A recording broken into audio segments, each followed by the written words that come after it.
हम अपनी जान के दुश्मन को अपनी जान कहते हैं। हम अपनी जान के दुश्मन को अपनी जान कहते हैं। मोहब्बत की इसी मिट्टी को हिंदुस्तान कहते हैं। हिंदुस्तान कहते हैं। जो दुनिया में सुनाई दे उसे कहते हैं खामोशी। जो दुनिया में सुनाई दे उसे कहते हैं खामोशी। जो आंखों में दिखाई दे उसे तूफान कहते हैं। तूफान कहते हैं। दीवार का सुराख है साहब, जो ये दीवार का सुराख है, चाइना अमेरिका पाकिस्तान साजिशों का हिस्सा है, मगर हम इसे अपने घर का रोशनदान कहते हैं। रोशनदान कहते हैं। परम सम्माननीय माननीय प्राचार्य महोदय, शिक्षकगण, अतिथिगण एवं मेरे प्यारे दोस्तों, मैं अमन कुमार मिश्रा कक्षा 12वीं का छात्र देश प्रेम और राष्ट्र सम्मान के उपलक्ष्य पे अपने कुछ शब्द आप सभी के साथ साझा करना चाहता हूँ। आजादी, आजादी का असली मतलब वही समझ सकता है जिसने कभी गुलामी की हो। हम सौभाग्यशाली है कि हम स्वतंत्र भारत में जन्म लिए। प्राचीन, मध्यकालीन और वर्तमान भारत के उदाहरणों से स्पष्ट करना चाहूंगा कि जब हम फिरंगियों के फेरे में फंस गए थे, तो रंगने बसंती चोले की एक आवाज पे टोलों के टोले मनाते थे और उनके वंदे मातरम के नारों से खून में आने वाला 5-5 डिग्री का तूफान अंग्रेजी शासकों के जड़ में तूफान ला देता था।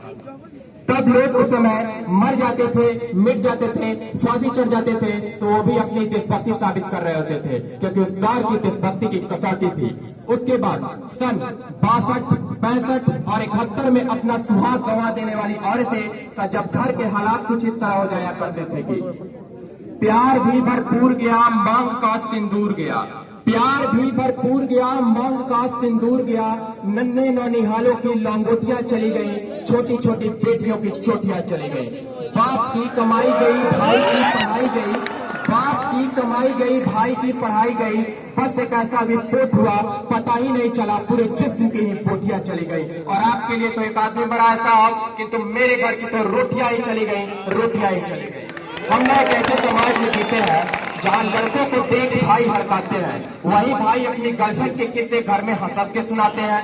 और मैं बता दूं कि हम आज भी महिला सुरक्षा के मामले में चौथे नंबर पे आते हैं।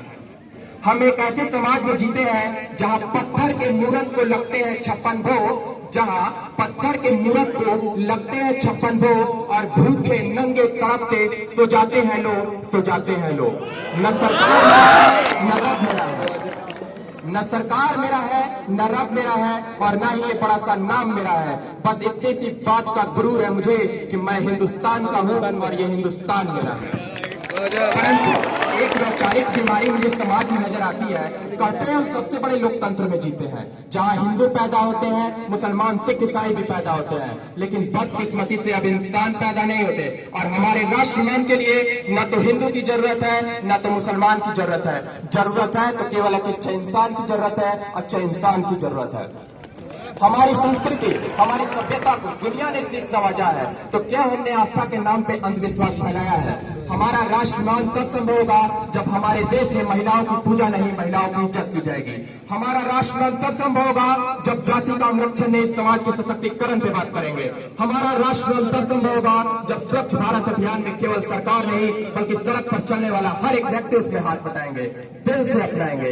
हमारा राष्ट्र निर्माण तब संभव होगा जब एक गरीब बच्चा मध्याह्न भोजन के लिए नहीं, ज्ञान अर्जन के लिए सरकारी स्कूल की चौखट पे कदम रखेगा। और हमारा राष्ट्र निर्माण तब तक संभव नहीं होगा जब तक एक नागरिक नैतिक रूप से सटीक, चारित्रिक रूप से भ्रष्ट, मानसिक रूप से दिवालिया, धार्मिक रूप से अंधा, राजनीतिक रूप से गंदा और संवैधानिक माध्य मूल्यों के आंकड़ों में छिन्न भिन्न पैपंद में अखंड भारत को खंड खंड करता रहेगा, तब तक हमारा राष्ट्र निर्माण संभव नहीं होगा। और अंत में कहना चाहूंगा, हमारा हिंदुस्तान महान था, महान है, महान रहेगा। हमारा हिंदुस्तान महान था, महान है, महान रहेगा। होगा हौसला सबके दिलों में बुलंद, यदि होगा हौसला सबके दिलों में बुलंद, तो एक दिन पाकिस्तान भी जय हिंद बोलेगा। पाकिस्तान ही क्या, सारा जहान जय हिंद बोलेगा, क्योंकि सारे जहां से अच्छा हिंदुस्तान हमारा, सारे जहां से अच्छा हिंदुस्तान हमारा। हम बुलबुले हैं इसके, ये गुलसिता हमारा, ये गुलसिता हमारा। जय हिंद, जय भारत।